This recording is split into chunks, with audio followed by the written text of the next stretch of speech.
semuanya. Halo semuanya, Balik lagi di Giksai Channel. Oke, balik lagi di konten channel kita, konten colongan seperti biasa. Ini settingnya berubah-berubah terus. Oh ya ini. Ya. Jadi kita barusan banget nonton Madam Web. Ya. Jadi film terbaru dari sebutannya apa ya? Sony Pictures of Marvel Characters lah.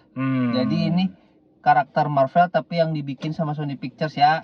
Sebenarnya teman-temannya dunia-dunianya Spider-Man juga sih sebenarnya. Ya. Kalau udah ada Spider-Man, Venom, Morbius, nah ini yang new entry-nya ini sih Madam Web ini. Ada background yang mesti kita tahu nggak gimana? Sebenarnya sutradara maupun si lore komiknya nih, lu ada yang tahu nggak? Gua sebenarnya jujur sih kalau Madam Web tuh disebut di komiknya juga kayak sekilas-sekilas dia mungkin ya kayak yang ngerti jalan ceritanya si komiknya kayak apa ya? Kalau di dunia Matrix tuh si Oracle gitulah yang bisa tahu masa depan kayak gimana. Nah, sebenarnya kalau teman-teman udah nonton serial Loki tuh kerjaannya si Madam Web tuh sebenarnya mungkin kayak si TVA gitulah kalau di dunianya Spider-Verse tuh. Dia yang tahu di masa depan kayak gimana. Bedanya kalau di TVA kan terorganisir sama multiverse. Ini kayak satu orang aja gitu yang punya vision, punya penglihatan untuk kedepannya gitu. Nanti beda banget lah sama yang toko sebelahnya yang Marvel Studio-nya karena mereka mainnya kan multiverse ya. Wajar jadinya ada kayak sebuah organisasi atur semuanya itu kan. Ini kan linear aja sih sebenarnya, dunia-dunianya sempitnya ya di dunia si Spider-Verse aja gitu. Si Cassandra Web namanya, makanya Madam Web. Kalau di Marvel ada Stephen Strange, Doctor Strange, ya ini tuh Madam Web lah gitu. Sebenarnya ini origin lah. Jadi ini memang sangat terasa ini menceritakan sebuah origin lah ya. Dan secara setting ini terjadi di tahun 2003 sih main story-nya ya. Di 2003 cuman ada mundur sedikit ke tahun 1973. Oh iya benar. Jadi mainnya di antara dua itu ya ada maju mundur lah, flashback dan sebagainya untuk kebutuhan cerita.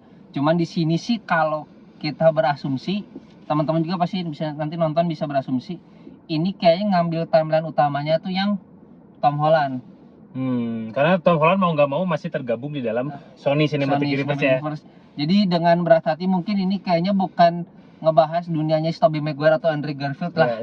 Karena mungkin nanti biar enak pas ngegabungin jaring-jaringnya pun intended gitu ke si dunia Marvel Studio yang gedenya gitu. Jadi udah aja kita ikut si arus utamanya tuh ya si siapa? Tom Holland gitu. Ini aja, ini info awal aja. Dan memang gitu. Secara setting tempat di Queens ya. Udah jelas banget. Jelas banget kan itu kan. Nah, sebenarnya intinya ini menceritakan sebuah asal mula kekuatan ya. Kekuatan yang memang jadinya setelah kita tonton tidak terlalu fresh lagi karena dari laba-laba. Dan memang terlihat di trailer, gue lihat dari trailer dari awal kayak ini kok musuhnya kayak Spider-Man, bentuknya bisa sama banget terus. Dan memang di trailer diperlihatkan sosok-sosok perempuan-perempuan yang lainnya juga nggak sih? Ya kan? Nah, jadi lucunya gini, sebenarnya memang ya ini teh disatukan dengan dari dunianya si laba-laba. Nah, cuman ini tuh predates atau prequel dari si dunianya yang Peter Parker. Dimana kan kalau laba-laba Peter Parker kan hasil uji coba di lab ya. Akhirnya bisa memberikan kekuatan. Ini tuh lebih tribal gitu lah. Ceritanya dari Amazon. Amazon jadi masih yang bener-bener tembak langsung lah laba-labanya gitu. Jadi bukan hasil percobaan, jadi kekuatannya tuh jadi agak mystical gitu kan. Sedangkan kalau misalnya nanti teman-teman fast forward ke dunianya Spider-Man Peter Parker kan jadi kemampuannya tuh bener-bener manusia super gitu di sini. Nah, di sini tuh salah satu kelebihannya si laba-laba yang ini itu kayak bisa memprediksi masa depan gitu. Dia bisa ngelakuin sesuatu, rewind kalau salah, mundur lagi, ngelakuin dengan jalan yang berbeda. Nah, mungkin implikasinya sih kalau kesini itu, kalau temen-temen pernah kayak nonton film setipe ini tuh kayak Edge of Tomorrow lah. Jadi kayak kamu tuh udah dikasih light vision, kamu lakuin itu gagal, balik lagi, tanda kutip mati, balik lagi, ngelakuin jalan yang berbeda, akhirnya berhasil kayak gitu-gitu sih. Jadi cuman bedanya kalau Edge of Tomorrow kan action ya. Jadi kalau ini tuh lebih psikologikal drama gitu sih. Terus kayak apa? Sebab dan akibat gitu ada kayak gitu-gitunya. Makanya terkesan lebih lambat pace-nya. Slow burning lah gitu. Jadi ini catatan juga buat ini filmnya agak slow burning, jadi kayak agak action enggak, superhero enggak gitu ya sebenarnya. Iya. Jadi kayak cuman based on komik karakter lah gitu, tapi malahnya masih psychological drama banget lah gitu. Oke. Nah, secara plot tidak ada yang istimewa lagi-lagi.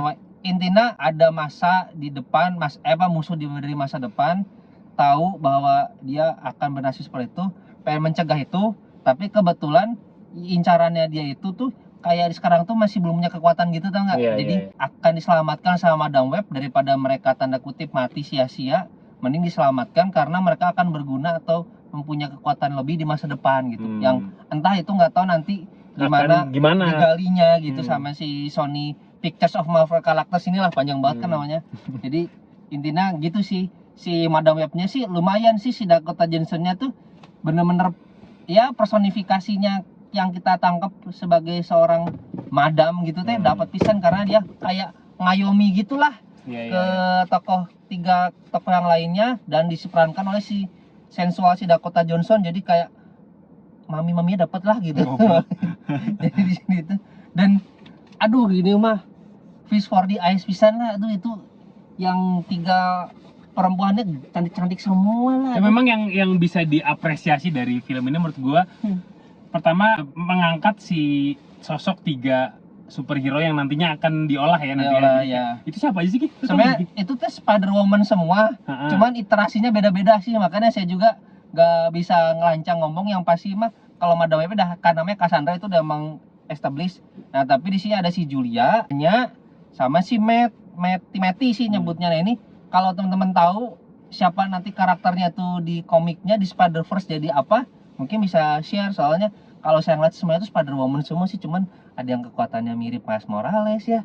Ada yang kekuatannya mirip Iron Spider. Bisa dibilang itu memang ada di universe yang sama? Ada. Ya itu kalau samanya atau enggaknya sih mungkin kurang tahu, tapi kayak misalnya karakter yang diperankan si Matty itu misalnya dia sebenarnya di Spider Society, kalau teman-teman udah nonton sebelum ini yang Cross the Spider-Verse. Miguel O'Hara ya? Miguel O'Hara, jadi dia temennya si Miguel O'Hara itu yang mengatur Matty itu kan? Matty itu kan memang di Spider-Verse kan ada tuh yang rambutnya kayak gitu, kulit hitam gitu kan. Jadi sebenarnya mungkin itu ini versi live actionnya lah, itu versi animasi. Jadi kayak itu semua disebut Spider-Woman, cuman mungkin iterasi keberapanya kita kurang tahu atau universe yang mana, mungkin teman-teman bisa share. Nah intinya si Madam Web itu teh malah saya nggak punya kemampuan fisik untuk merayap atau lompat tinggi gitu, tapi dia punya kemampuan psikisnya itu sebenarnya yang dimanfaatkan di dunianya si ini. Entah mungkin nanti jejaringnya dia itu lagi-lagi pun intended biar bisa nge-nek tiga karakter itulah gitu, nggak tahu nanti pengolahannya mungkin ke arah sana gitu. Jadi kayak dia yang ngayomi, dan sebenarnya konsep itu menurut gue patut diapresiasi, keren gitu. Sebenarnya keren. Cuman memang di sini ada kekurangan menurut gue dari segi storytelling. Ya storytellingnya benar. Pertama banyak sekali loophole ya, plot hole gitu, di mana ada beberapa part yang kayak dia set di Queens terus tiba-tiba aku mau ke Peru, ke Amazon. Pergi aja tiba-tiba nyampe bersih gitu, maksudnya terlihat terlalu mudah nggak sih, Ki? Terlalu convenient lah, terlalu gampang lah kalau bahasa sampai sana ketemu tetuanya, dijelasin, pulang lagi gitu. Tuh kayak maksudnya lah, maksudnya kita nggak bisa nggambarin terlalu detail atau nggak bisa terlalu logis ya, cuman kayak dari Queens ke Amazon kayak pergi beda kota doang gitu. Padahal kan kayak susah gitu loh. Nah, dan beberapa part memang kayak terlalu cepat. Iya. Apalagi di sini karakternya banyak, jadi secara chemistry agak kurang dapet, kecuali beberapa momen gitu. Beberapa momen, dan ya kalau Dakota Johnson mungkin dia udah gede kali ya, jadi secara presence lebih enak. Iya. Dan tapi yang kayak karakter mendukungnya tuh kayak ya sebenarnya udah aktris yang udah mumpuni juga, cuma mungkin jadinya kayak jadi tempelan gitu. Kalau karakter tiganya sih gue masih mungkin nggak tahu ya, mungkin termaafkan karena cantik ya di mata gue.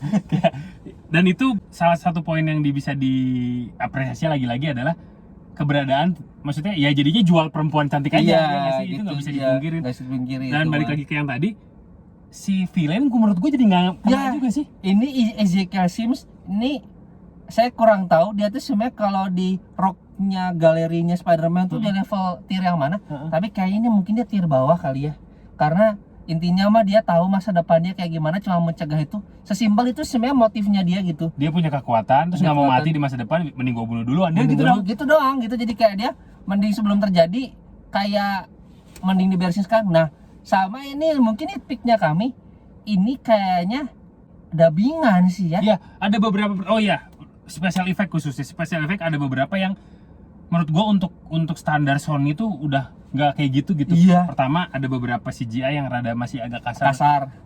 Ada yang gue perhatiin ada laba-laba yang terlihat terlalu CGI. Iya. Terus yang agak ganggu sebenarnya penata suaranya kali ya. Ya kayaknya ini di dubbing sih. Kenapa mesti di dubbing gitu? Kayak ada beberapa part, teman-teman kalau bisa nonton nanti, ada beberapa part villain yang ngomong tuh nggak sinkron sama mulutnya gitu. Gue pertama bisa kali, maksudnya ya udahlah mungkin miss doang. Banyak kan? Banyak. Kayak ngeselin jadinya. Jadi kayaknya dia mungkin bukan native speaker bahasa Inggris kali ya. Kurang bagus jadi kali ya. Kayaknya kurang bagus, jadi dubbing ulang, disulis suara lah bahasa di sini. Jadi tapi ya agak nggak pas aja gitu. Iya. Jadi presensi villainnya jadi kurang terasa. Kayak bunuh dia, jangan sampai mereka lolos, gitu doang. Gitu doang kayak tipikal villain gitu doang. Padahal dia mungkin kayaknya ngomong dengan bahasa aslinya atau dengan logat aslinya lebih berwibawa mungkin kali ya, kita nggak tahu. Karena menurut gua penggambaran karakternya tuh harusnya bisa lebih original gitu, Original, fresh. ya. Spider-Man banget gitu. Spider-Man. Laba-laba juga sih. Laba-laba juga walaupun terus dia nggak diceritain loh dapat kekuatannya gimana. Iya nggak sih? Cuma pokoknya dia ngambil si laba-laba itu, yang mana sebenarnya harusnya laba-laba itu nggak boleh keluar dari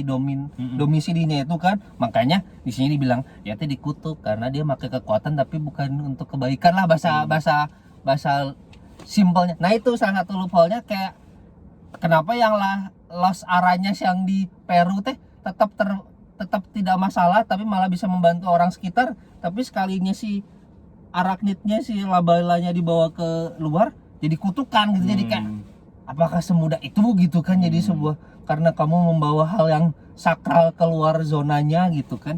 Di sini tuh kayak gitu-gitunya sih, cuman ya mungkin untung ya rada termaafkan dengan tadi mencuci mata gitu. Jadi kayak ya wah memang mantep sih ini case-nya untuk itunya. Sama, nah ini sih sebenarnya mungkin malah lucunya ini ada karakter yang masa depannya bakal penting. Kita sebut aja Uncle Ben lah. Iya. Cuman di sini tuh di masa mudanya gitu. Nah, ternyata Uncle Ben sama si Cassandra teh deket, teman satu kerjaan. Jadi kayak mungkin bisa dibilang ya akhirnya masa depannya dunianya Spider-Man teh si Madam Web teh bisa dibilang titik mulanya nyenggol, irisan lah ya, gitu. Cuman kayak kalau sini wah ini kan nanti sih ini terus nanti tiba-tiba loh ini ke sini, jadi ada momen-momen revealing kayak gitu sih. Cuman fan service sih sebenarnya jatuhnya kayak fan service. Iya. Cuman aja gini, kita menelan udah lah. Kalau yang No Way Home kita tahu fan service tapi kena gitu kita kan. Kalau ini tuh jadi kayak ya udah jadi kayak tempelan lewatan gitu aja gitu. Kayak ini ada main timeline terus dia kayak ditempelin tuh gitu. Iya, ada Madam Web loh, terus apa gitu kayak. Iya gitu sih. Ini sih mungkin jadinya sebagai suatu kesatuan film jadi ya kurang solid aja. Kurang gitu. solid, betul, itu kata-kata yang tepat gitu. sih. Overall gitu sih game, maksudnya secara plot minusnya. Nanti teman-teman bisa cari karakternya, siapa tahu nanti ada bersinggungan dengan karakter yang lainnya. Jujur ini nggak ada after credit ya. Jadi teman-teman nggak usah susah payah nungguin sampai pulang aja.